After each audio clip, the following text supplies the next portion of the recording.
வணக்கம் ஃப்ரெண்ட்ஸ். இன்றைக்கி என்ன மேட்சுக்கான ப்ரெடிக்ஷன் பார்க்க போகிறோன்னு பார்த்தீங்கன்னா, ஐசிசி மென்ஸ் T20யோட 11வது match Pakistan and United State ரெண்டு பேரும் மோத போகிறாங்க. இந்த மேட்ச் பார்த்தீங்கன்னா June 6 night 9 o'clock match start பண்ண போகுது. எங்கன்னு பார்த்தீங்கன்னா டாலஸில் தான். பிச் ரிப்போர்ட் பொறுத்தளவுக்கு இந்த கிரவுண்டில் இது வரைக்கும் 2 மேட்சஸ் நடந்திருக்கு. ரெண்டு மேட்சுமே பார்த்தீங்கன்னா பேட்டிங் செகண்ட் பண்ணவங்க தான் வின் பண்ணியிருக்காங்க. ஃபர்ஸ்ட் மேட்ச்சில் லோ ஸ்கோரும், செகண்ட் மேட்ச்சில் ஓரளவுக்கு ஆவரேஜ் ஸ்கோருமே பதிவாச்சு. ஸோ இதெல்லாம் வச்சு பார்க்கும்போது இந்த மேட்ச் 150+ வர வாய்ப்பு அதிகமாகவே இருக்குதுன்னு சொல்லலாம். அண்ட் வெதர் பார்த்திங்கன்னா மழை பெய்ய போகிறது இல்லை. ஸோ ஃபுல் மேட்ச் நடக்க வாய்ப்பு அதிகமாகவே இருக்குது. அண்டு இந்த ரெண்டு டீம் கம்பேர் பண்ணும்போது பார்த்திங்கன்னா வின்னிங் பர்சன்டேஜ் வந்து பார்த்திங்கன்னா பாகிஸ்தான் வின் பண்ணுறதுக்கு ரொம்ப அதிகமாகவே இருக்குது. யூஎஸ்ஏ ஒரு நல்ல ஸ்டார்ட் கொடுத்துருந்தாலுமே அகெயின்ஸ்ட் பாகிஸ்தான் எந்த அளவுக்கு உங்களால் ஸ்கோர் பண்ண முடியும் அப்படின்றத வெயிட் பண்ணி தான் பார்க்கணும். ஸோ பார்ப்போம். பட் இந்த மேட்ச்சை பொறுத்தளவுக்கு பாகிஸ்தான் வின் பண்ணுறதுக்கான பாசிபிலிட்டி தான் ஹைன்னு சொல்லலாம். ஸோ இந்த மேட்சை பொறுத்தளவுக்கு டாஸ் பண்ணுற கேப்டன் பேட்டிங் செகண்ட் பண்ண தான் வாய்ப்பு அதிகமாக இருக்குது. ஏன்னா லாஸ்ட் 2 மேட்சுமே பேட்டிங் செகண்ட் தான் வின் பண்ணியிருக்காங்க. அண்ட் இன்வெஸ்ட்மெண்ட்டை பொறுத்தளவுக்கு 10+1 காம்பினேஷனில் 80%, 7+4 20% நீங்கள் இன்வெஸ்ட்மெண்ட் பண்ணிக்கலாம். நீங்கள் நம்ம டெலிகிராம் சேனலில் ஜாயின் பண்ணலாம், ஜாயின் பண்ணிக்கோங்க ஃப்ரெண்ட்ஸ். @Vijay Fantasy Cricket 11 அப்படின்னு சர்ச் பண்ணி ஜாயின் பண்ணிக்கோங்க. அப்படி இல்லைனா டிஸ்கிரிப்ஷனில் லிங்க் இருக்குது. ஸோ ஜாயின் பண்ணாதவங்க ஜாயின் பண்ணி யூஸ் பண்ணிக்கோங்க. நெக்ஸ்ட் பார்த்தீங்கன்னா பாகிஸ்தானோட பாசிபிள் 11 பாபர் அசம், முகமது ரிஸ்வான் ரெண்டு பேரும் தான் ஓப்பன் பண்ண போகிறாங்க. ஸோ ரெண்டு பேருமே நீங்கள் சொல்லவே தெரியல. T20யை பொறுத்தளவுக்கு ரெண்டு பேருமே நல்லா ஸ்டார்ட் கொடுப்பாங்க. சொல்லப்போனால் ரெண்டு பேருமே மேட்சை முடிச்சு கூட கொடுக்க முடியும். அந்தளவுக்கு வந்து டேலண்ட் இருக்குது. ஸோ ஸ்மால் லீகை பொறுத்தளவுக்கு ரெண்டு பேருமே must pick. So captain vice கேப்டனா ரெண்டு பேருமே நீங்கள் ட்ரை பண்ணலாம். ஒரு நல்ல சாய்ஸாக இருக்கும். போத் லிங்ஸ்லேயே நீங்கள் சேஃபாகவே எடுத்துகிட்டு போங்க. ஸோ ட்ராப் பண்ண வேண்டாம்.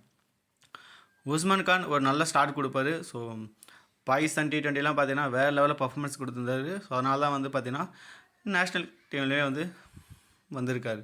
ஸோ உஸ்மானை பொறுத்தளவுக்கு எல்லா பாலுமே அடித்து ஆடுவார். ஸோ குயிக்காக வந்துட்டு பார்த்தீங்கன்னா 30 to 40 அடித்து கொடுக்க முடியும். ஸோ கண்டிப்பாக உஸ்மான் கானுமே பார்த்தீங்கன்னா இந்த மேட்ச்சை பொறுத்தளவுக்கு மஸ்ட் பிக்கில் தான் யோசிக்க தோணுது. போத் இன்னிங்ஸுமே நீங்கள் வந்துட்டு ஃபர்ஸ்ட் 3 to 4 பேட்ஸ்மேன் நீங்கள் தாராளமாக ட்ரை பண்ணி பார்க்கலாம். ஸோ என்னை பொறுத்தளவுக்கு பாபர் அசம், ரிஸ்வான், உஸ்மான் கான் ஸோ கண்டிப்பாக உங்கள் டேபிள் இருந்தே ஆகணும். ஸோ ட்ரை பண்ணிக்கோங்க மஸ்ட் பிக்கில். நெக்ஸ்ட்டு பார்த்தீங்கன்னா ஃபகர் ஜமான் ஒரு நல்ல ஸ்டார்ட் கொடுக்க முடியும். மேபி வந்துட்டு இனிஷியலாக பாபர் அசம் ரிஸ்வான் அவுட் ஆவாங்க அப்படின்ற மாதிரி டீம் போட்டிங்கன்னா கண்டிப்பாக வந்து ஃபகர் ஜமான் கிட்ட வந்து 50+ ரன் கண்டிப்பாக எதிர்பார்க்கலாம். பட் எனிவே ஸோ எல்லா பாலுமே 2020 பொறுத்தளவுக்கு எல்லா பாலுமே அடித்து ஆடும்போது பேட்ஸ்மேன் வந்துட்டு எவ்வளோ பெரிய பேட்ஸ்மேன் தான் அவுட் ஆக தான் செய்வாங்க. அப்படி பார்க்கும்போது மேபி வந்துட்டு டாப் ஆர்டர் ஃப்ளாப் ஆக கூட வாய்ப்பு இருக்கும். ஸோ அப்படி பார்க்கும்போது நீங்கள் ஃபகர் ஜமானுமே வந்து சேஃபாக எடுத்துகிட்டு போகிறது நல்ல சாய்ஸாக இருக்கும். ஜஸ்ட் பிளேயராக மட்டும் ட்ரை பண்ணால் போதும். கேப்டன் வைஸ் கேப்டன்லாம் ட்ரை பண்ண வேண்டாம். அசாம் கான் ஓரளவுக்கு டீசென்ட் பிளேயர். ஸோ பேட்டிங் ஆட பார்த்தீங்கன்னா 5th round வராரு. ஸோ என்ன பொறுத்தளவுக்கு பாகிஸ்தானை பொறுத்தளவுக்கு அந்தளவுக்கு விக்கெட் கொடுக்க மாட்டாங்க. ஸோ அப்படி பார்க்கும்போது டாப் 4 பேட்ஸ்மேனுமே வந்து மோஸ்ட்லி மேட்ச்சை முடிச்சிடுவாங்க. அப்படி இருக்கும்போது அசாம் கானுக்கு எந்த அளவுக்கு பேட்டிங் சான்ஸ் கிடைக்கும் அப்படின்றது தெரியல. ஸோ மேபி வந்து பேட்டிங் ஃபர்ஸ்ட் பண்ண GL மட்டும் ட்ரை பண்ணிக்கோங்க. ஸ்மால் லீகில் நீங்கள் ட்ராப் பண்ணிவிட்டு மற்ற பிளேயர்ஸை ரொட்டேட் பண்ணி பார்க்கலாம். நெக்ஸ்ட்டு பார்த்தீங்கன்னா இஃப்திகார் அகமது. ஸோ பவுலிங் ஆப்ஷனுமே இருக்குது. மேபி மினிமம் 1 ஓவர் பவுல் பண்ணலாம். ஸோ பேட்டிங்கில் வந்தாலுமே வந்து பார்த்தீங்கன்னா 20+ன்றதை எடுத்து கொடுக்க முடியும். சப்போஸ் வந்துட்டு பாகிஸ்தான் பேட்ஸ்மேன் டாப் ஆர்டர் 2 பேர் நல்லா பர்ஃபார்ம் பண்ணிட்டாங்க, கிட்டத்தட்ட 15 ஓவர் ப்ளே பண்ணிட்டாங்க அப்படின்னா அதுக்கப்புறம் பார்த்தீங்கன்னா இஃப்திகார் அகமதை ப்ரொமோட் பண்ண வாய்ப்பு இருக்கும். ஏன்னா நல்ல ஹிட்டிங் வச்சுருக்காரு. அப்படி பார்க்கும்போது இவர் கூட ப்ரொமோட் பண்ணலாம். அண்ட் மினிமம் ஒரு 20+ ரன் அண்ட் மினிமம் ஒரு விக்கெட் அப்படி எடுத்தால் கூட ஃபேண்டஸிக்கு தேவையான 50+ பாயிண்ட் எடுத்து கொடுக்க முடியும். ஸோ இஃப்திகார் அகமதுமே நீங்கள் ஒரு நல்ல சாய்ஸ் தான். பட் GL மட்டும் ட்ரை பண்ணிக்கோங்க. ஸ்மால் லீகில் ஹை ரிஸ்க் எடுக்கிறவங்க கூட இவரை நீங்கள் ட்ரை பண்ணால் போதும். பர்டிகுலராக பேட்டிங் ஃபர்ஸ்ட்டில். சதப் கான் சொல்ல தேவையில்ல, மஸ்ட் பிக். 4 ஓவர் கம்ப்ளீட் பண்ணிவிடுவார். ஸோ அப்படி பார்க்கும்போது மினிமம் 1 விக்கெட் அண்ட் பேட்டிங்கில் வந்தாலுமே 1 or 2 விக்கெட் எடுக்கலாம். Sorry 1 or 20+ run and catching பொசிஷனில் இருக்கார். ஸோ அதெல்லாம் பார்க்கும்போது அதுலேயுமே ஒரு பாயிண்ட் எடுத்து கொடுக்க முடியும். ஸோ சதப் கானை பொறுத்தளவுக்கு கண்டிப்பாக வந்து சேஃப் சாய்ஸ். கண்டிப்பாக எல்லாருமே கேப்டனும் ட்ரை பண்ணுவாங்க. ஸோ நீங்களுமே ட்ரை பண்ணலாம். அஃப்ரிடி ஸோ கண்டிப்பாக மஸ்ட் பிக். ஸோ எல்லா மேட்சையும் பார்த்தீங்கன்னா தெரியும் விக்கெட் எடுத்திருக்காரு. கண்டிப்பாக வந்து இனிஷியல் ஸ்விங்கை வச்சு மல்டிபிள் விக்கெட் எதாவது எடுத்துக்க முடியும். ஸோ ஸ்மால் லீகை பொறுத்தளவுக்கு கேப்டன் வைஸ் கேப்டனாக தாராளமாக ட்ரை பண்ணலாம். ஸோ இந்த மேட்சை பொறுத்தளவுக்கு நான் கண்டிப்பாக ட்ரை பண்ணுவேன். ஸோ நீங்களுமே ட்ரை பண்ணலாம். ஒரு நல்ல ஆப்ஷனாக இருக்கும். அண்ட் பேட்டிங்கில் இருந்தாலுமே இவரால் கண்டிப்பாக வந்துட்டு நல்லா ஸ்கோர் பண்ண முடியும். அண்ட் கேச்சிங் பொசிஷனில் இருக்கார். இவர் அதுலேயுமே கேட்ச் எடுக்க முடியும். Haris Rauf must pick. So பாகிஸ்தானை பொறுத்தவரைக்கும் நீங்கள் எல்லா ஃபாஸ்ட்புல்லுமே நீங்கள் தாராளமாக ட்ரை பண்ணலாம் உங்கள் டீமில். அதுக்கு தான் சொல்கிறேன் 10+1 காம்பினேஷனில் இன்வெஸ்ட்மெண்ட்டு அதிகமாக பண்ணிக்கோங்க அப்படின்றத சொல்லியிருக்கேன். ஸோ ஹாரிஸ் ரஃப் கண்டிப்பாக வந்து நல்ல choice. Captain vice captain small லீகில் கூட ட்ரை பண்ணலாம். அண்ட் GLலுமே அட்லீஸ்ட் ஒரு டீம் ட்ரை பண்ணிப்பாங்க. நசீம் ஷா ஸோ கண்டிப்பாக மினிமம் 1 விக்கெட் எடுத்து கொடுக்க முடியும். ஸோ டெத் ஓவரில் போடவே வாய்ப்பு இருக்கிறதால மேபி அதில் கூட வந்து எக்ஸ்ட்ரா விக்கெட்டை எடுக்க முடியும். ஸோ கண்டிப்பாக வந்துட்டு இந்த 4 பவுலருமே நீங்கள் தாராளமாக ட்ரை பண்ணி பார்க்கலாம். ஸோ நல்ல சாய்ஸாக இருக்கும். அண்ட் அமீர் சொல்லவே தேவை, பவர் பிளேயில் 2 ஓவர், டெத்தில் 2 ஓவர் பவுல் பண்ணுவார். ஸோ இதெல்லாம் வச்சு பார்க்கும்போது கண்டிப்பாக வந்துட்டு 4 ஃபாஸ்ட் பாலுமே விக்கெட்டுன்றதை நிறைய எடுக்க முடியும். ஸோ இந்த டீமை பொறுத்தளவுக்கு பார்த்தீங்கன்னா அஃப்ரிடி, ரஃப், நசீம் ஷா அண்ட் அமீர் ஸோ கண்டிப்பாக டீமில் இருந்தே ஆகணும். அண்ட் சதாப் கான் 5 பேர் ஆச்சு. அதுக்கப்புறம் பார்த்தீங்கன்னா பேட்ஸ்மேனில் வந்து பார்த்தீங்கன்னா 4 பேரை நீங்கள் தாராளமாக ட்ரை பண்ணி பார்க்கலாம். பாபர் அசாம், உஸ்மான் கான், ஃபகாஸ் அமான். ஸோ 9 பேர் வந்து தாராளமாக நீங்கள் வந்துட்டு இந்த டீமில் வந்து ஸ்மால் லீகை பொறுத்தளவுக்கு எடுத்துகிட்டு போகலாம் 10+ காம்பினேஷனில். ஸோ அதுக்கு தான் சொல்கிறேன் 10+1 முடிஞ்ச அளவுக்கு அதிகமாக இன்வெஸ்ட்மெண்ட் பண்ணுங்கள். 7+4 இன்வெஸ்ட்மெண்ட் பண்ணுங்கள், அப்படின்னா ஸ்கிப் பண்ணிக்கோங்க. ஸோ நெக்ஸ்ட்டு பார்த்தீங்கன்னா யுஎஸோட possible 11 Steven Taylor and Monank Patel 2 பேர் தான் ஓப்பன் பண்ண போகிறாங்க. டைலரை பொறுத்தளவுக்கு பவுலிங் ஆப்ஷனுமே இருக்குது. ஸோ கண்டிப்பாக வந்துட்டு 4 ஓவர் பவுல் பண்ணிடுவார். அண்ட் டாப் ஆர்டரில் வரதால கண்டிப்பாக வந்துட்டு நல்ல சாய்ஸாக இருக்கும். ஸோ ரீசன்ட் ஃபார்மே பார்த்தீங்கன்னா நல்லா இருந்திருக்கு. ஸோ கண்டிப்பாக வந்துட்டு மேபி இந்த மேட்ச் வந்துட்டு பேட்டிங் செகண்ட் பண்ணால் மஸ்ட் பிக்கில் ட்ரை பண்ணிவிட்டு ஒரு ரிஸ்கி சாய்ஸில் வைஸ் கேப்னா கூட ஸ்மால் லீகில் ட்ரை பண்ணலாம். பேட்டிங் ஃபர்ஸ்ட்னா maybe against Rauf and Afridi எந்த அளவுக்கு ஒரு ஃபேஸ் பண்ண போகிறாரு அப்படின்றத வெயிட் பண்ணி தான் பார்க்கணும். ஸோ இவரை கேப்டன் ரிஸ்க்காமல் வருது கொஞ்சம் ரிஸ்க் தான் against Pakistan. But quality player. So risk எடுத்து பார்க்குறோம். இந்த அளவு நீங்கள் கேப்டன் ரிஸ்க்காப்னா ட்ரை பண்ணி பார்க்கலாம். பட்டேலை பொறுத்தளவுக்கு நல்ல சாய்ஸ். பட் எந்த அளவுக்கு வந்துட்டு ஆல்ரெடி சொன்ன மாதிரி தான் அஃப்ரிடிலாம் எப்படி டாப் ஆர்டர் ஃபேஸ் பண்ண போகிறாங்க அப்படின்றது கொஸ்டின் இருக்குது. அதனால் இவங்களாம் கொஞ்சம் ரிஸ்கி சாய்ஸாக இந்த மேட்ச் பொறுத்தளவுக்கு யோசிக்க தோணுது. மேபி பேட்டிங் செகண்ட் பண்ணவங்களாம் நீங்கள் ஒரு ஆப்ஷன்லாம் யோசிச்சு பார்க்கலாம். ஆண்ட்ரிகஸ் லாஸ்ட் மேட்ச் பார்த்தீங்கன்னா சூப்பர் இன்னிங்ஸ் ப்ளே பண்ணார். ஸோ கண்டிப்பாக இந்த மேட்ச்சுமே பார்த்தீங்கன்னா ஒரு 30+ எடுத்ததை சாலிடாக எடுத்து கொடுக்க முடியும். ஸோ கண்டிப்பாக வந்துட்டு ஆப்போசிட் டைமில் நீங்கள் ட்ரை பண்ணணும்னு நினச்சிங்கன்னா இந்த டைம் பொறுத்தளவுக்கு டைலர் அண்ட் ஆண்ட்ரிஸ்கோஸை வந்து நீங்கள் தாராளமாக ட்ரை பண்ணி பார்க்கலாம். ஒரு நல்ல சாய்ஸாக இருக்கும். And Aaron Jones last match பார்த்தீங்கன்னா ஒரு 94. ஸோ நல்ல நாக் ப்ளே பண்ணார். பட் அதே ஃபார்ம் இங்கே வந்து கண்டினியூ பண்ண முடியுமா அப்படின்றது ஒரு கொஸ்டின் மார்க்காக தான் இருக்குது. ஸோ பார்ப்போம் ஆன் டைமில். ஸோ யார் பேட்டிங் ஃபர்ஸ்ட், யார் பேட்டிங் செகண்ட், பேட்டிங் ஆர்டர் இதெல்லாம் பொறுத்து ஸோ ஜான்ஸ்லாம் நம்ம எடுக்கலாமா இல்லையான்ற சஜஸ்ட் பண்ணணும். பட் என்னை பொறுத்தளவுக்கு இந்த டைமில் நீங்கள் தாராளமாக எடுத்துகிட்டு போகலாம். மேபி வந்துட்டு இன்னிங்ஸை கொஞ்சம் ஸ்லோவாக எடுத்துகிட்டு போக முடியும்.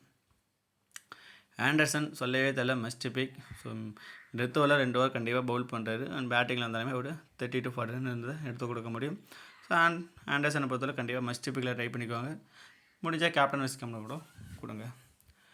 நிதிஷ்குமார் என்னை பொறுத்தளவுக்கு ஜிஎல் பிக்கை தான் யூஎஸ்சிக்கு தோணுது. ஸோ எந்த அளவுக்கு வந்துட்டு இவரால் விக்கெட் எடுக்க முடியும் அப்படின்றது இல்லை. பேட்டிங்கில் வந்தாலும் எந்த அளவுக்கு ஸ்கோர் பண்ண முடியும் அப்படின்றதெல்லாம் வெயிட் பண்ணி தான் பார்க்கணும். ஸோ நிதிஷ்குமாரை பொறுத்தளவுக்கு 50% எடுத்துகிட்டு பாருங்கள். இல்லைனா நீங்கள் ட்ராப் பண்ணிவிட்டு ஜிஎல்ல மட்டும் ட்ரை பண்ணிக்கோங்க. ஹர்மன் சிங் ஸோ நல்ல பிளேயர். ஸோ லாஸ்ட் மேட்ச் பார்த்தீங்கன்னா ஒரு விக்கெட் எடுத்திருந்தார். அண்ட் ப்ளஸ் என்னென்னா எக்கனாமிக்காக பவுல் பண்ணுவார், அதுதான் main. So left arm orthodox அப்படின்றதால கண்டிப்பாக வந்துட்டு பாகிஸ்தானை பொறுத்தளவுக்கு ஸ்பின்னுக்கு கொஞ்சம் வீக்காக தான் இருப்பாங்க. அப்படி பார்க்கவும் மேபி இவருக்கு அகேன்ஸ்டாக அவங்க வந்து விக்கெட்டை கூடவே விடலாம். ஸோ முடிஞ்சளவுக்கு ஜிஎல்ல ட்ரை பண்ண பாருங்கள். ஸ்மால் லீகில் நம்ம ஆல்ரெடி சொன்னது தான். ஸோ நல்ல குவாலிட்டி பிளேயர் இருக்கும்போது எத்தனை பேரை நம்ம எடுக்க முடியும் அப்படின்றது தெரியல. ஸோ ரிஸ்க் எடுக்கிறவங்க மட்டும் நீங்கள் ஹர்மன் சிங்கை வந்து ஸ்மால் லீகில் ட்ரை பண்ணிக்கோங்க. அப்படிலாம் ஜிஎல்ல மட்டும் எடுத்தால் போதும். அலிகான் மஸ்ட் பிக் சொல்லவே தேவையில்லை. 4 ஓவர் கண்டிப்பாக பவுல் பண்ணிவிடுவார். டெத் ஓவரில் 2 ஓவர் பவுல் பண்ணுறதால கண்டிப்பாக பேட்ஸ்மேன் அடிச்சாடும்போது விக்கெட் எடுக்க முடியும். ஸோ லாஸ்ட் மேட்ச்சே பார்த்தீங்கன்னா நல்லா பவுல் பண்ணியிருந்தார். ஸோ இந்த மேட்ச்சும் அதேமாரி கண்டினியூ பண்ண வாய்ப்பு இருக்குது. ஸோ கண்டிப்பாக விக்கெட்ன்றது போகும் 2020 பொறுத்தளவுக்கு. ஸோ சென்னை டீமு பெரிய டீம் அப்படின்றதெல்லாம் யோசிக்க தேவையில்லை. ஏன்னா பேட்ஸ்மேன் எல்லாமே அடிச்சாட தான் பார்ப்பாங்க. அப்படி பார்க்கும்போது அவுட் ஆக வாய்ப்பு இருக்குது. ஜெய்சே சிங் ஓரளவுக்கு டீசன்ட் பிளேயர். பட் எந்த அளவுக்கு அவருக்கு வந்துட்டு ஃபுல் ஓவர் கோட்டா கிடைக்கும் அப்படின்றது தெரியல. ஸோ என்னை பொறுத்தளவுக்கு பவுலிங் ஃபர்ஸ்ட்னா ட்ரை பண்ணிக்கோங்க. இல்லைனா நீங்கள் ட்ராப் பண்ணிவிட்டு மற்ற பிளேயர்ஸை ரொட்டேட் பண்ணால் போதும். ஷட்லி வான் ஸோ ஓரளவுக்கு பார்த்தோன்னா நல்ல quality fast bowler. But last match பார்த்தீங்கன்னா விக்கெட்லெஸ்ஸாக போனார். அதேமாதிரி பார்த்தீங்கன்னா லாஸ்ட் மேட்ச் 3 ஓவர் தான் கொடுத்தாங்க. பட் இந்த மேட்ச் எந்த அளவுக்கு வந்துட்டு ஓவர் கிடைக்கின்றதை வெயிட் பண்ணி தான் பார்க்கணும். ஸோ இவருமே பார்த்தீங்கன்னா 7+4 காம்பினேஷனில் போகும்போது எடுத்துகிட்டு போகும். 10+1 நீங்கள் ட்ராப் பண்ணிவிட்டு முடிஞ்ச அளவுக்கு பாகிஸ்தான் பிளேயர்ஸை நீங்கள் எடுக்க பாருங்கள். ஸோ 10 பாகிஸ்தான் பிளேயர் ஒரு யூஎஸ்ஏ பிளேயர் எடுத்தால் கூட போதும். 10+1 பொறுத்தளவுக்கு 7+4 மட்டும் நம்ம பேட்டிங் ஆர்டர் அண்டு யார் டாஸ் வின் பண்ணுறாங்க அதெல்லாம் பொறுத்து நம்ம டீமை சேஞ்ச் பண்ணிக்கலாம். சௌரப் நட்வால் ஸோ இவர் பார்த்தீங்கன்னா நல்ல பிளேயர். ஸோ டெத் ஓவரில் 2 ஓவர் கண்டிப்பாக பவுல் பண்ணுவார். லாஸ்ட் மேட்ச் பார்த்தீங்கன்னா 2 ஓவர் தான் கொடுத்தாங்க. பட் எக்கனாமியாக பவுல் பண்ணியிருந்தார். விக்கெட் எடுக்கல. பட் இருந்தாலுமே ஓவர் கொடுக்கல. ஸோ ஆப்போசிட் டீமை பொறுத்தளவுக்கு யார் 4 ஓவர் பவுல் பண்ணுவாங்க அப்படின்றது ஒரு டவுட்டாக தான் இருக்குது. ஸோ அதனால தான் சொல்கிறேன், முடிஞ்ச அளவுக்கு பாகிஸ்தான் பிளேயரை எடுக்க பாருங்கள்.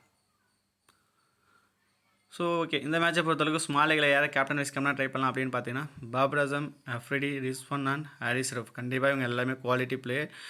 கிட்டத்தட்ட வந்து பார்த்தீங்கன்னா அஃப்ரிடி, பாபர் அசம், ரிஸ்வான் இவங்கள தான் வந்துட்டு 80 to 90% வந்துட்டு கேப்டன் வைஸ் கேப்டனாக ட்ரை பண்ணிப்பாங்க. ஸ்மால் லீகை பொறுத்தளவுக்கு கொஞ்சம் ரிஸ்க் எடுக்கிறவங்க மட்டும் ஹாரிஸ் ரஃப் அது மாதிரி பிளேயரை ரொட்டேட் பண்ணுவாங்க. இல்லை நான் வந்து கிராண்ட் லீகில் ரொம்ப ஹை ரிஸ்க் எடுப்பேன் அப்படின்னு நினச்சிங்கன்னா ஜான்ஸ், ஃபகர்ஸமான், ஆண்டர்சன் அண்ட் டைலர் இவங்கெல்லாம் நீங்கள் ட்ரை பண்ணி பார்க்கலாம். ஸோ மல்டிபிள் டீம் கிரியேட் பண்ணுறவங்க யூஸ் பண்ணிக்கோங்க. ஸோ நெக்ஸ்ட்டு பார்த்தீங்கன்னா நம்மளோட டெமோ எஸ்எல் டீம் பார்ப்போம். ஸோ எஸ்எல் டீமை பொறுத்தளவுக்கு அஃப்ரிடியை கேப்டனும் ஃபகர்ஸமான பாபர் அசமா வைஸ் கேப்டனாகவும் ட்ரை பண்ணியிருக்கோம். நம்ம ஆல்ரெடி வீடியோவில் சொன்ன மாதிரி தான். ஸோ 9 பாகிஸ்தான் பிளேயரும் 2 யுஎஸ்ஏ பிளேயருமே ட்ரை பண்ணியிருக்கோம். ஸோ கண்டிப்பாக இது ஒரு நல்ல டீம் தான். இல்லை எனக்கு வந்துட்டு கொஞ்சம் வந்துட்டு நடுவில் விக்கெட்டை போகும் அப்படின்னு நினச்சிங்கன்னா நீங்கள் வந்துட்டு மேபி உஸ்மான் கான் அண்ட் ஃபகர்ஸமான ட்ராப் பண்ணிவிட்டு நீங்கள் வந்துட்டு யுஎஸ்ஏ பிளேயரை கூட ஆரன் ஜோன்ஸ் அது மாதிரி பிளேயரை கூட நீங்கள் ட்ரை பண்ணி பார்க்கலாம்.